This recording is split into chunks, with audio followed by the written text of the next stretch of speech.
Hey guys, welcome back to week 3. We're going to go over chapter 129 today, drive shaft and CV joint service. Now we're going to talk about basically how to diagnose issues regarding the drive line with the axles and drive shafts. I'm going to explain how to diagnose and inspect a U-joint, list the steps necessary to replace a U-joint, and explain how to perform a measurement of working angles of an actual U-joint. I'm going to show you guys how to diagnose problems with CV joints and describe the service procedures for replacing CV joints. This chapter will help prepare for suspension and steering ASC certification test content area C, related suspension and steering service. U-joint diagnosis, symptoms of a defective U-joint. Vibration or harshness at highway speed, a clicking sound whenever the vehicle is moving either forward or in reverse, and a clunking sound whenever changing gears, such as moving from drive to reverse. The more noticeable issues that you're going to have a customer come in for is more likely going to be either the clicking noise or the real harsh vibration. The clunking, they're going to feel it too and they're going to notice it, but you're actually going to get more of the clicking first before you actually get the clunking. The clunking means that it's worn down past the clicking stage and now we're actually clunking. So if you think about it, each one is basically showing the severity. So you got a vibration first, then you get a clicking sound, then you get a clunking sound. Basically, like, you start to, like if you're thinking about brakes, you have the brake wear indicator, you start to hear that noise, and then once that noise goes away, you start to hear the grinding noise. So it's just going to get progressively worse. It's never going to go away eventually. It's eventually just going to fail completely. Notice how the needle bearings have worn grooves called brineling into the bearing surface of the U-joint. So right now we're showing you that you see the cap section here. There's a little rubber grommet seal and then a cap. That cap sits on here with the needle bearings inside. Those needle bearings don't tend to rotate inside because this part doesn't actually spin. It just allows it to move, and those needle bearings start to actually put grooves into the trunnion portion, and those little grooves can cause clunking or cause the vibration because it's actually causing a looseness in the actual bearing itself. Drive shaft and U-joint inspection. The drive shaft should be inspected for the following: any dents or creases caused by impact, undercoating grease or dirt buildup on the drive shaft, any movement of the U-joints. To inspect U-joints, move each joint through its full travel. So for vibration, it's going to be more noticeable due to actually damage being caused by onto the drive shaft by, say, something coming under like a rock, or they ran over, something on the highway. That's going to cause more of the vibration. When the bearings start to go bad, you're going to feel the vibration as well. But if you have something that can damage the actual drive shaft, it can cause a vibration, and that vibration is going to give you a lot more issues down the line, especially if it's a two-piece drive shaft. Because if you have a two-piece drive shaft, you have a carrier bearing. If you put excessive vibration or shuddering in that the center portion, that bearing can go bad, and then the carrier bearing has to be replaced along with the drive shaft. And some of them are actually pressed into the drive shaft, so you have to either send it out or you have to heat it and press it out, and it's a big hassle to do that.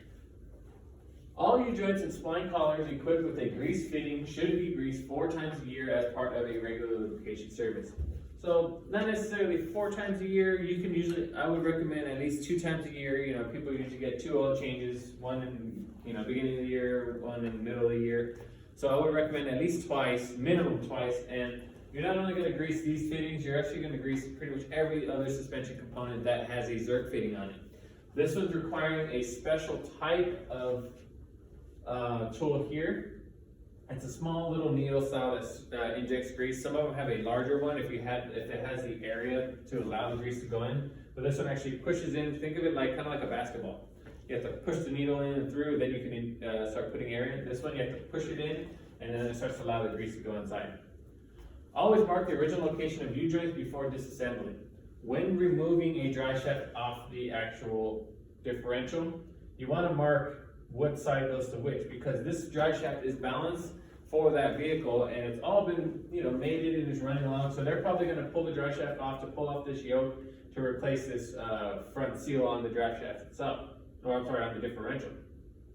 So when you pull this off, if you were to put it on in the wrong direction or a wrong There's only basically two ways you can do it for it to be wrong, but if you put it on the other way, you could get build up a vibration after, because everything's imbalanced now because of how it was actually, basically they form to each other. So you definitely want to put it back in the right direction.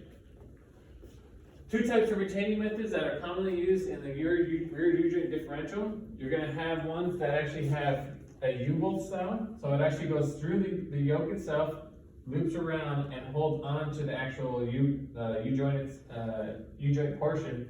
Other ones actually thread into the yoke itself. So this one has just a simple little hat on it, 2 bolts that go down, hold it on. This one actually uses a single U-bolt, and then it has the 2 nuts on each side and actually crimps it down and locks it down. The best way to check any U-joint is to remove the drive shaft from the vehicle and move each joint in all directions. A good U-joint should be free to move without binding.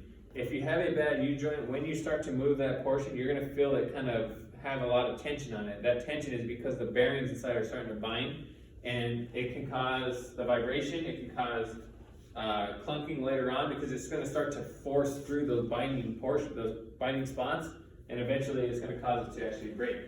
So definitely want to go ahead and move it around. If it feels nice and smooth, then all is good to go. U-joint replacement. 3 types of retainers are used to keep the bearing caps on the U-joints: the outside snap ring, the inside retaining ring, and injected synthetic, usually nylon. After removing the retainers, use a press or a vise to separate the U-joint from the yoke. After removing any dirt or burrs from the yoke, press in a new U-joint. Rotate the new U-joint or the new joint after installation to make sure it moves freely without binding or stiffness. Typical U-joint that uses an outside snap ring. This style of joint bolts directly to the companion flange that is attached to the pinion gear on the differential. So this one actually has a snap ring inside.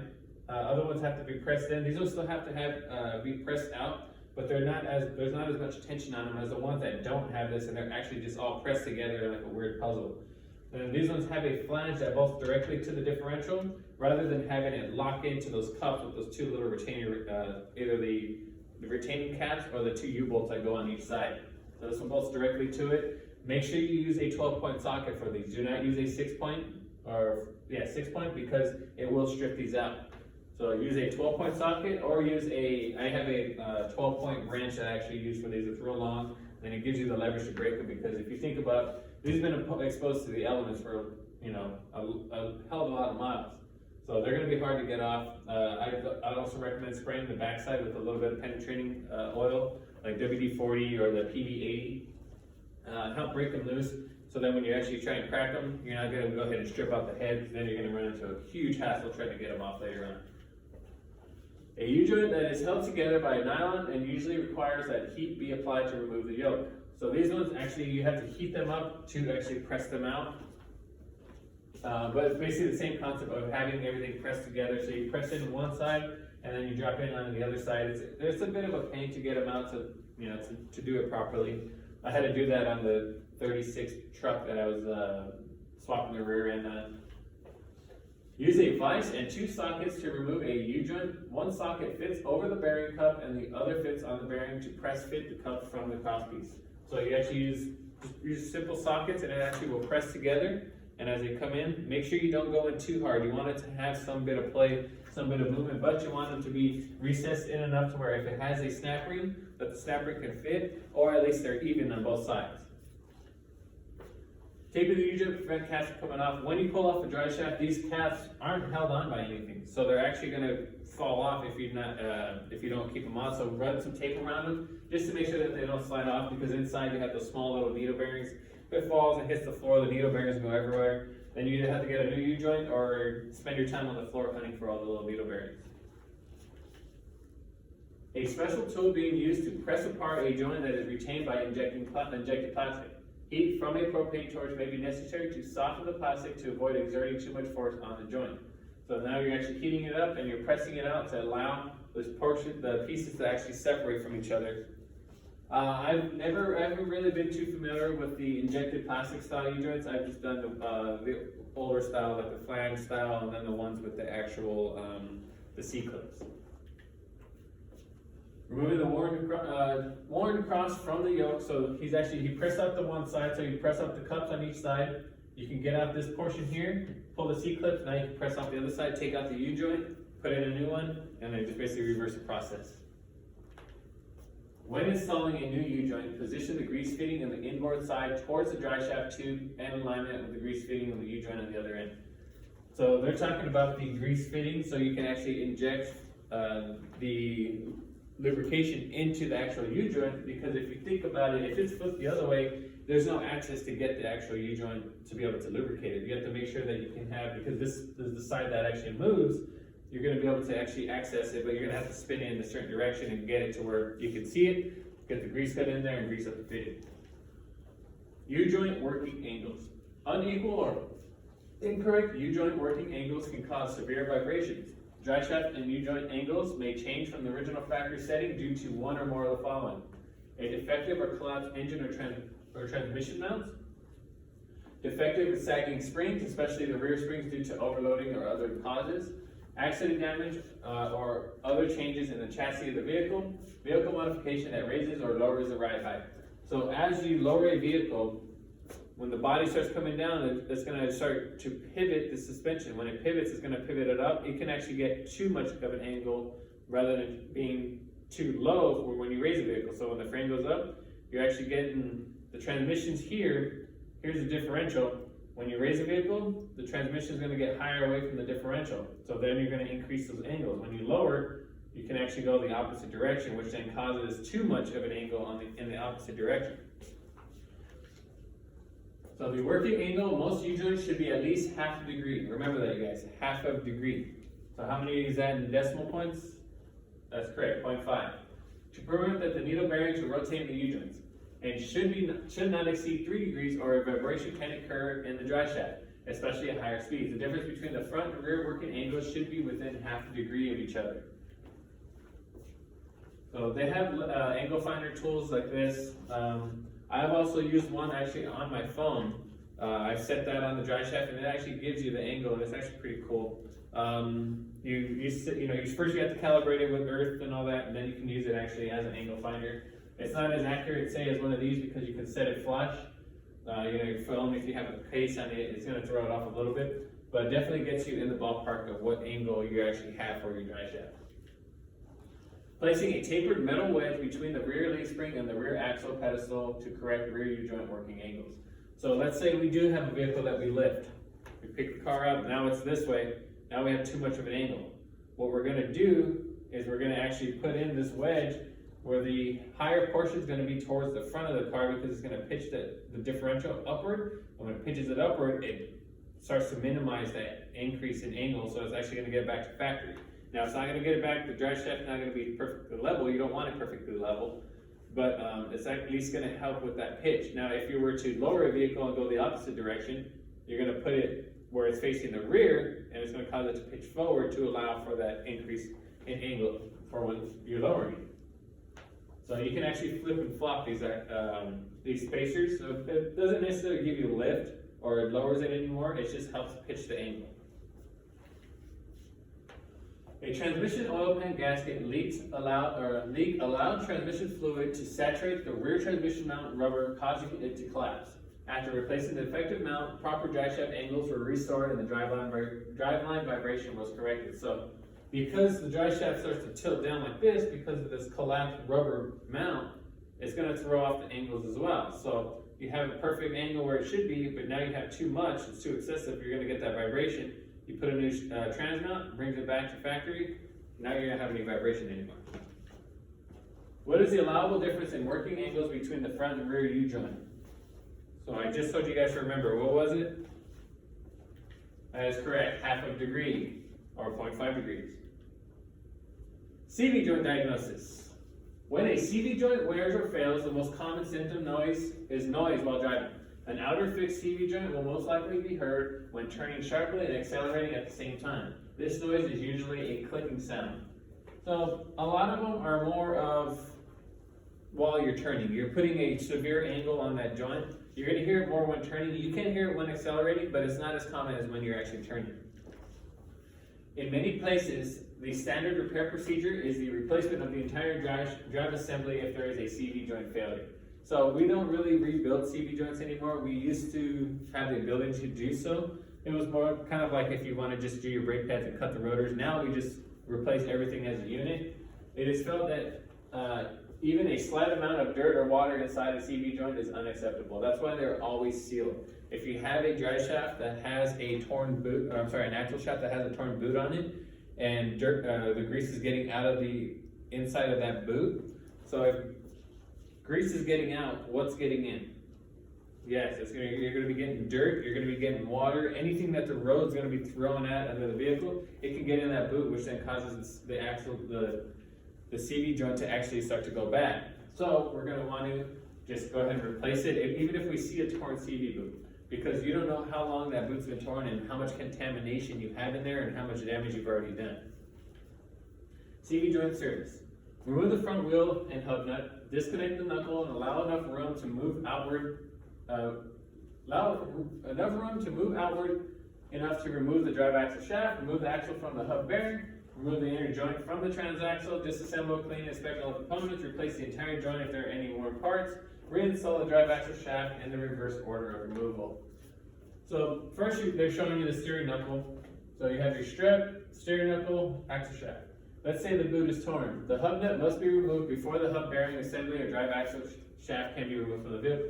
You try to unbolt all this stuff, and then you leave the hub nut for last. These things are on there pretty tight. Unless you have an impact, you're not going to be able to get it off without something with good leverage, or have it on the ground before you even bust it loose. So if you have a hubcap that you can pull off and you can see the nut, go ahead and try and get a socket in there, break it while you have all the weight of the vehicle on it. It's going to be a lot easier to do so instead of having everything torn apart. Now you have this giant nut that needs 300, 400 foot-pounds to break loose, and no way to hold it. So try to get the nut loose before, or if you have an impact, go ahead and hit it with an impact. But even the strongest impacts sometimes are way too tough to actually break these loose. Ford F-150s, they're four-wheel drive, they have the front axle shafts that come out. That nut there is a one-time use nut, and they're torqued to, I believe, either 250 foot-pounds or 350 foot-pounds. So once you actually loosen it up, because the threads get stretched down and everything, and the nylon gets torn up, you have to throw them away and then replace it with a new nut. And sometimes they don't even come with the drive axle. You actually have to buy it separate from the drive axle. And they're like $30 or something. Many knuckles are attached to the ball joint on the lower control arm of a pinch bolt. So as this slides through, now when you have a lower control arm, as it slides through, you're going to have a nut on the other side unless it's all wedged in together. And then with the pinch bolt, you have to pull the pinch bolt. You can actually drop it from the lower control arm and cause the arm to move up, and then move the steering knuckle over, slide the drive shaft out, and now you can actually pull the axle shaft from the transaxle. The preferred method for separating the tie rod end from the steering knuckle is use a puller as the one shown. A pickle fork type should be used only if the tie rod is going to be replaced. The only reason why we don't want to use a pickle fork unless we're going to replace this is these ones wedge in between and they actually grab onto the side of the boot. So if you grab on the side of the boot and you hit it with a hammer, you're going to pinch that boot, you're going to cause it to leak. So only if you're going to replace it, I would recommend a pickle fork. If not, you want to use a tie rod puller. What it does is it grabs onto the steering knuckle, pushes on the center pin, and as it pushes down, it puts all kinds of force. You give this a quick tap, and it'll break loose for you. Many drive axles are retained by a prevailing torque nut that must not be reused. That's one I was just talking to you guys about. Prevailing torque nuts are slightly deformed or contain a plastic insert that holds the nuts tight or retains the torque to the shaft without loosening. So when you pull one of these off, you have to replace it. And it says on the nut usually, do not reuse. A special General Motors tool is being used to separate the drive axle shaft from the hub wheel bearing. So this actually bolts down onto the hub. Then you have the drive nut, the nut that pushes in the center of the drive axle, and it helps separate. It's kind of like a tie rod puller, but it obviously is sideways and it bolts onto the actual hub. Most inner CV joints can be separated from the transaxle with a pry bar. So this one actually has an attachment that goes in and slides in, and it has a slide hammer. When you slide it, it actually hits and pops it out. There's a little key ring on each side of the axle. Let's see if they show it. No, they don't show it. But I got one right here. So I don't know if you can see it, but it's got a small key ring right here. This guy will wedge in, and then once it sits in the proper position, it opens up, which makes it real hard to actually slide it out. So you actually have to get in here and kind of pry pry it open to overcome that force at that little key ring.